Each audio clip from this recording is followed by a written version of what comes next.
kita masih bersama Dr. Made Sumiartini, spesialis anak. Beliau merupakan dokter anak di RSI Amfurigunda Denpasar. Nah, di video sebelumnya kita sudah mengenal lebih dekat dengan Dr. Sumi. Sekarang kita akan sedikit sharing dan tanya jawab mengenai ASI pasca persalinan. Halo Dok, gimana nih kabarnya hari ini Dok? Halo Dian, baik-baik saja, astengkare, sehat, dan tetap semangat pastinya. Kita di sini mau sharing Dok sedikit tentang ASI pasca persalinan. Nah, kita sering sekali mendengar kalau ASI itu penting sekali untuk bayi. Sebenarnya apa sih Dok manfaat di balik ASI itu sendiri? ASI itu bukan hanya penting untuk bayi ya Dian ya. ASI itu banyak sekali manfaatnya bagi bayinya, bagi ibunya, bagi keluarga, bagi bangsa juga ya. Jadi bagi bayinya apa? ASI itu adalah nutrisi yang paling lengkap. Ya, tidak ada susu yang paling mahal sekalipun mengalahkan kelengkapan nutrisi pada ASI karena dia zat kekebalannya nomor 1. Ya, kemudian yang kedua dia sesuai dengan kebutuhannya dia. Bayi prematur juga cocok ASInya untuk bayi prematur. Ibunya melahirkan bayi yang postpartum atau lewat waktu cocok juga. Ibu dengan risiko infeksi, bayinya lahir dengan risiko infeksi, ASInya cocok juga ya. Ini Dek, sambil nih Dek ya. Dek ya, jadi saya mau nyambung cerita saya tadi. Kalau untuk ibu apa saja sih manfaatnya? Satu, ibu dengan menyusui itu akan menambah kedekatan ibu terhadap bayinya. Kemudian pada saat menyusui itu sebenarnya ada pelepasan hormon oksitosin dan endomorfin.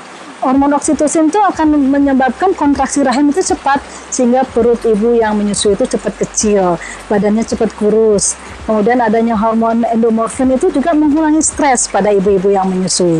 Di samping nutrisi pada bayi memberikan ASI seperti itu akan mempengaruhi juga orang bilang sebagai KB tradisional, KB alami. Jadi ibu yang menyusui itu dia tidak mens tapi dan menjaga bahwa dia tidak hamil tapi tidak bisa dipakai pegangan loh Dok. Ya Dek ya, karena apa? Semua orang, semua ibu juga mempunyai tingkat kesuburan yang beda-beda. Ya itu, jadi untuk ibunya, untuk keluarga ya jelas lebih irit. Jadi tidak beli susu, berapa uang itu terkumpul bisa ditabung. Ya, kemudian bayi dengan ASI tidak sakit, uang keluarga untuk biaya kesehatannya kan nggak keluar juga. Nah, secara umum kalau keluarga itu kan untuk khusus ya. Tapi kalau secara umum untuk bangsa secara keseluruhan, kalau keluarganya sehat, keluarga ini juga sehat berkat ASI, berapa keluarga dan bagaimana dengan bangsa kita kan jelas berpengaruh. Kesehatan bayi, anak tumbuh kembang bagus, tidak sakit, uang pemerintah nih tidak keluar juga untuk biaya sakit pada bayi dan anak. Jadi sangat luar biasa sebenarnya manfaat ASI itu ya. Nah Dok, kemudian kalau ASI itu pemberian yang benar apa langsung setelah melahirkan Dok pada bayinya? Ya memang benar, itu yang benar Dek. Ayo Dek sambil kuenya ya Dek ya.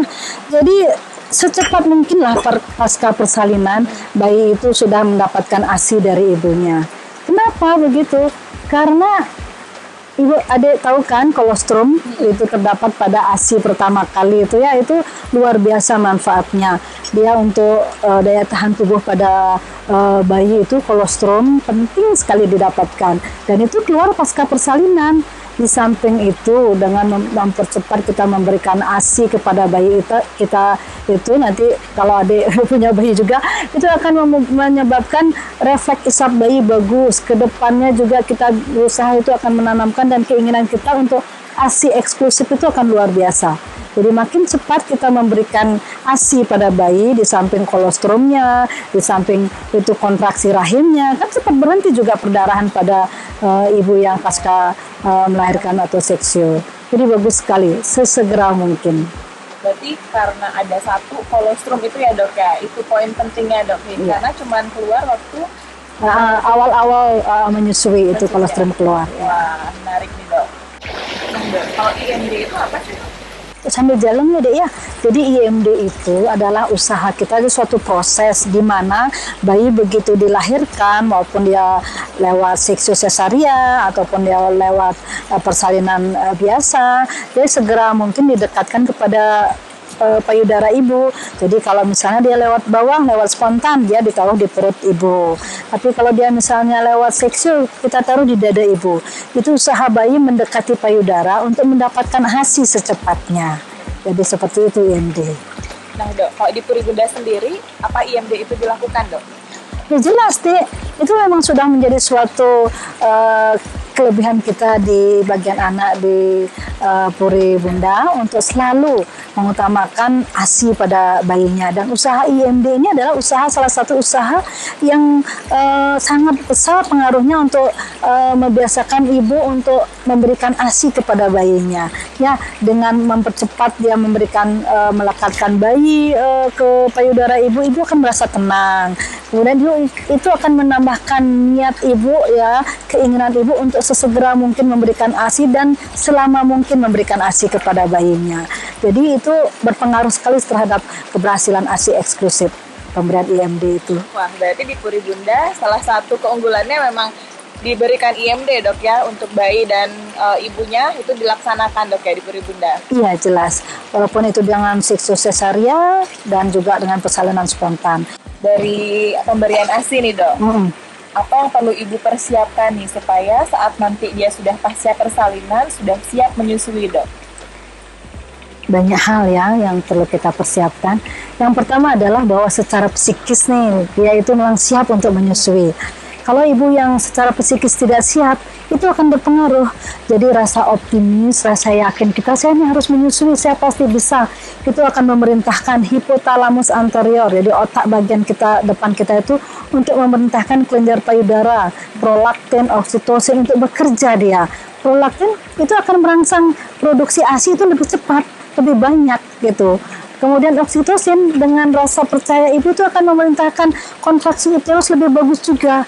Itu akan menambah PD pada ibu ya. Jadi rasa yakin dari optimis ibu itu untuk berusaha ASI.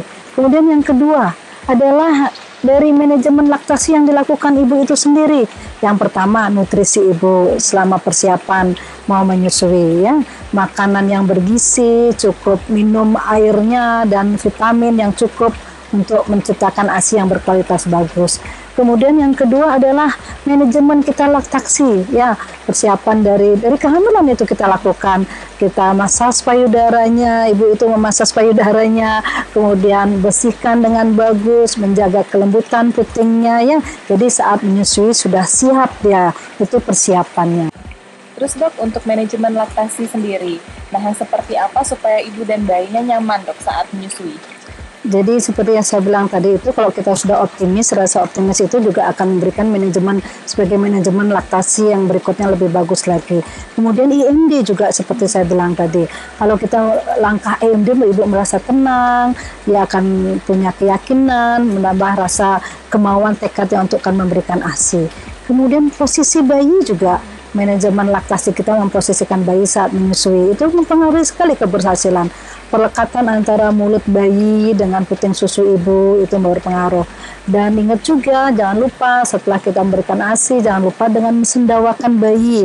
Karena kalau bayi bersendawa bagus, dia juga cepat dia minumnya lagi dan tidak dimuntahkan. Itu suatu langkah-langkah manajemen laktasi yang sangat berpengaruh terhadap keberhasilan kita memberikan ASI kepada bayi kita. Kemudian dokter, kalau misalnya nih habis pasca persalinan, ternyata ASInya nggak keluar, gimana tuh dok? Jangan cepat putus asa ya dek ya. Kadang-kadang ibu-ibu muda sekarang banyak yang cepat putus asa. Jadi udahlah saya kasih susu formula saja, jangan seperti itu. Pokoknya kalau kita yakin nih bisa, pasti bisa. Ya, satu yang kita usahakan adalah ya belum keluar nih ASInya tetap aja dikasih, karena isapan bayi itu merangsang sekali ya, kalah obat-obat lain perangsang ASI daripada isapan bayi. Biar belum keluar tetap isapkan, perlekatan dengan bagus, isapkan ke bayinya. Itu seperti saya bilang tadi, isapan merangsang hipotalamus anterior. Kemudian juga ibunya banyak minum nih makanan yang bagus ya, banyak makanan-makanan yang membantu kita untuk ASInya bertambah banyak. Dan yang penting lagi, bisa juga ibunya saya anjurkan sih juga konsultasi sama dokter kandungannya, apakah perlu diberikan obat untuk memperlancar ASInya. Tapi yang penting ingat, tekun, jangan cepat putus asa, sabar, pasti keluar. Hari pertama, kedua, kita keluar di hari ketiga, biasanya sudah lancar. Asal kita yakin. Optimis dok ya? Ya, tetap itu penting sekali itu. Nah dok, ada mitos nih kan dok, kalau nggak boleh makan pedas kalau lagi menyusui. Sebenarnya gimana dok? Ya sampai sekarang itu sering menjadi pertanyaan juga pasien-pasien saya. Dok, saya kemarin ini dimarah sama mertua saya karena saya makan pedas gitu ya. Ada nggak makan makanan yang nggak boleh saya ini kan gitu ya. Jadi sebenarnya itu masih menjadi kontroversial ya. Saya sedikit baca-baca kemarin ada seorang profesor di Amerika Serikat yang mengatakan bahwa nggak masalah, silakan makan sebebas-bebasnya karena pengenalan makan dari ASI juga ke bayi itu akan menyebabkan bayi ke depannya juga makannya gampang karena dari dalam ASI dia sudah mengenal, jadi seperti itu. Lalu baru-baru ini di Dr. Meta di Surabaya melakukan penelitian bahwa ada ibu-ibu yang makannya pedas ya, itu memberikan pengaruh juga ke bayinya, akan memberikan rasa tidak nyaman pada bayinya. Perutnya kembung dia, kemudian ada yang mencret, ada yang rewel. Jadi kenapa? Saya pikir itu vitamin C itu, lombok itu vitamin C loh dek. Sebenarnya berpengaruh itu ada pada ASI juga karena dia makan banyak pedas, vitamin C-nya banyak pada ASI, ke bayi juga. Itu bikin bayi kembung loh vitamin C itu. Jadi kadang ya tergantung sensitivitas bayi itu sendiri ya, itu bikin juga bisa menyebabkan mencret. Semuanya kembali deh pada orang tua dan keluarga saja. Kalau mau dicoba ya silakan, tapi kalau mau hati-hati ya benar juga sih ya. Wah dokter, nggak terasa nih udah sampai sore begini kita diskusinya. Terima kasih ya dok ya untuk waktunya serta informasi yang sudah dibagikan untuk bunda-bunda di rumah. Mungkin dokter ada sedikit pesan untuk bunda di rumah yang mungkin sedang menyusui atau juga lagi menunggu persalinan. Terima kasih juga Dokter Dian ya.